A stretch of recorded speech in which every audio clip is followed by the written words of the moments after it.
Okay, Josh's sausage book tag. I feel like I should start with a disclaimer that I don't actually eat sausage. It gives me terrible heartburn, but anyway, the sausage book tag. I have been meaning to do this for like a month. I was tagged over a month ago, I think, when Josh originally created the tag, and I'm finally sitting down to do it. Also, I have a new teacup, kind of a new teacup. Actually, it's an old teacup, but basically, I was cleaning out a storage space and I stumbled across this that I bought secondhand when I was in high school. It's a Royal Albert. I was working cash at a thrift store where I was getting my 40 hours of volunteer work. I definitely exceeded 40. I worked in their sorting and pricing room for about 3 or 4 years. But I ended up buying this one day along with another one, a green one, which I've since broken the saucer for, and it's Royal Albert. I used to be a fan of very elegant, pretty teacups. Not so much anymore. I only have a couple left, and I don't think I've actually ever had tea out of this. I think I just used it for decoration, had it on a shelf, but now I am drinking some tea out of it. Lemon. So the sausage book tag. Question 1, Bratwurst, a powerful first line. And I'm going to have to set down this teacup if I want to show you the book. And I'm afraid I'm going to break something, but there are more powerful first lines, but I'm going with the first line of I Loved You More by Tom Spanbauer, for the precise reason that I finished reading it last night, and it was a 5-star read and it blew me away, and there will be a review soon, but it begins, "Got to go, pal," were the last words on the page of the last letter I wrote Hank Christian. Soon as I wrote them down, I knew they were the words that hurt, the words that could turn his heart against me. All those years, 23 of them, how Hank and I jumped back and forth. "Got to go, pal." Now were the words lying on the page. The old litany in this strange new place, how it made my heart stop. That drew me in right away, because obviously from that first line, those first couple of sentences, you realize that there's some history between these characters, and that's a very unfeeling way to say goodbye. And the novel is basically about the relationship between those two men. And it is really hot in here. I don't know why I'm drinking hot tea. I'm drinking hot tea because I always drink hot tea. Okay, question 2. Let's see if I can pronounce this. Braunschweiger, a work you enjoy that people often have complaints about. People had a lot of complaints about this when it came out. Go Set a Watchman by Harper Lee. I absolutely love this book. There was a lot to think about in it, and in a way, it reminded me a lot of some of the early Canadian lit works that I've read from the 50s and 60s. I believe this book was written about that time, so it does make sense, but I loved the ending because that ending was real life. That ending was reality, and I did review it at the time. Go check that out if you want. It was a while ago, so it's not one of my best reviews, but that book, I loved it. Question 3, Frankfurter, a work from a familiar writer you feel more people need to read. Gabriel Garcia Marquez. Everybody knows his 2 major works, 100 Years of Solitude and Love in the Time of Cholera. Clandestine in Chile, with a preface by Francisco Goldman.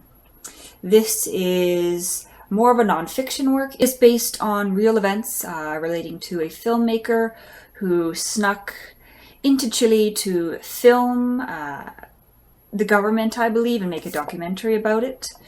Marquez took that film footage and created this book. Question 4.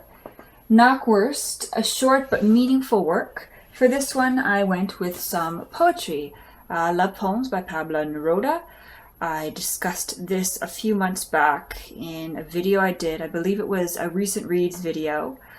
A great little collection of very moving love poems. You'll get through it in no time, but Definitely a short work and definitely meaningful work. Question 5. Salami, an old work that remains relevant today. I went with some nonfiction for this. The Story of Philosophy, the Lives and Opinions of the World's Greatest Philosophers, from Plato to John Dewey by Will Durant.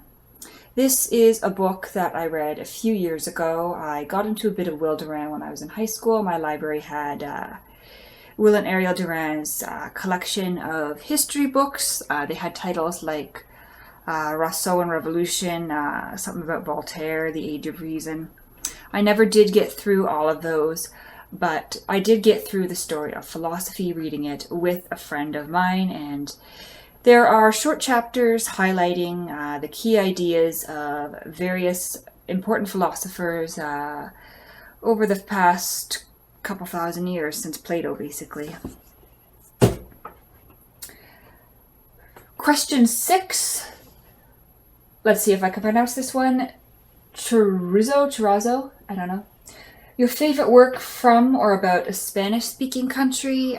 This is a difficult one. I have many favorite works from Spanish-speaking countries. I went with one that made me laugh at the time, one that's quite a wild ride to read through, On Heroes and Tombs by Ernesto Sabato. People mainly know Sabato in English for his book The Tunnel. I've never actually read The Tunnel, but I read On Heroes and Tombs, and it's quite a funny work, quite bizarre. There is some material in it, a conspiracy relating to blind people. This guy becomes paranoid, and he believes that there is a conspiracy basically to get him and to get this woman that he's in love with, and somehow blind people are related to it, and it's just really bizarre, and you should read it for yourself. Question 7. Once again, I will try to pronounce this. In Duly, possibly. Your favorite work from or about the American South?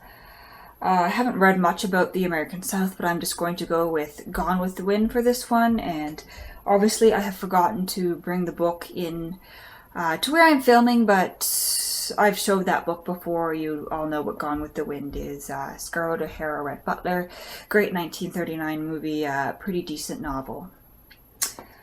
Question 8. Kielbasa, your favorite work from or about Poland? I'm going to skip this question because I'm sure I read something about Poland or something from Poland at some point, but putting together my list for this tag, I could not think of anything, so for now I am skipping that. Number 9, Blood Sausage, a work you are surprised that you enjoyed. I'm going with Steinbeck for this, The Winter of Our Discontent. I had heard horrific things about Steinbeck's writing. I wasn't sure whether I could get into it at all. The only reason I ended up with this is because it was a library discard that I had purchased at a library book sale, and needless to say, I really enjoyed this. This is probably my favorite Steinbeck that I've read to date. Question 10, Pepperoni, a favorite writer of yours that leaves you with an aftertaste? Of course, the easy answer to this would be Hugh MacLean, but I am not going the Hugh MacLean route today, and I have gone with one of my new favorite authors. Now is the Hour by Tom Spanbauer. This is the first Tom Spanbauer novel that I read. I read it about 2 weeks ago.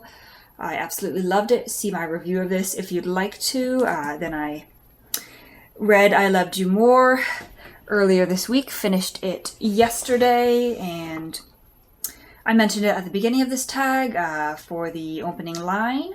Question 11, Baloney, a mass market work you enjoyed.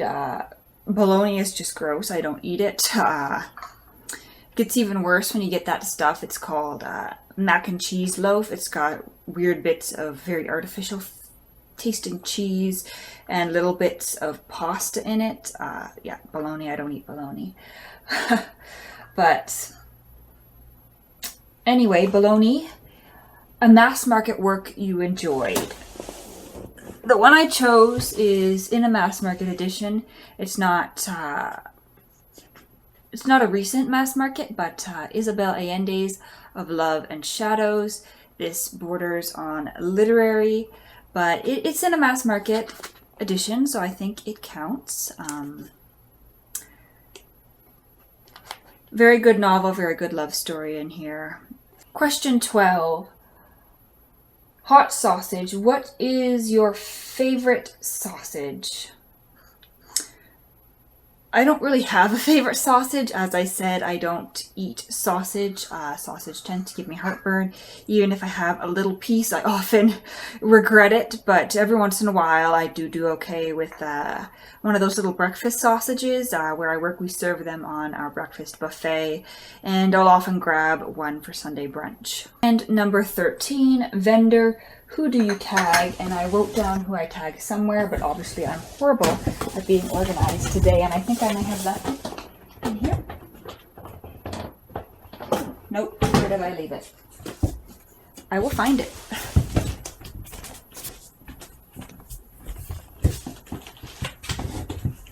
Okay, question 13, vendor, who do you tag?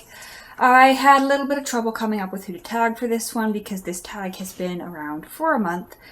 And so I was trying to think who has done it, who hasn't. I know that Janelle has definitely done it. Josh tagged her in the original video. You should go watch her version of the tag because it is fantastic. But I ended up coming up with 4 names.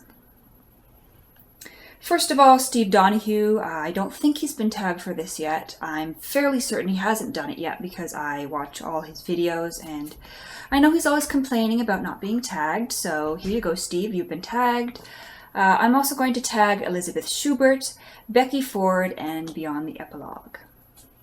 So that is my sausage book tag. I love Josh's food tags. I will always do Josh's food tag. So Josh, if you make another food tag, please tag me because I will do it.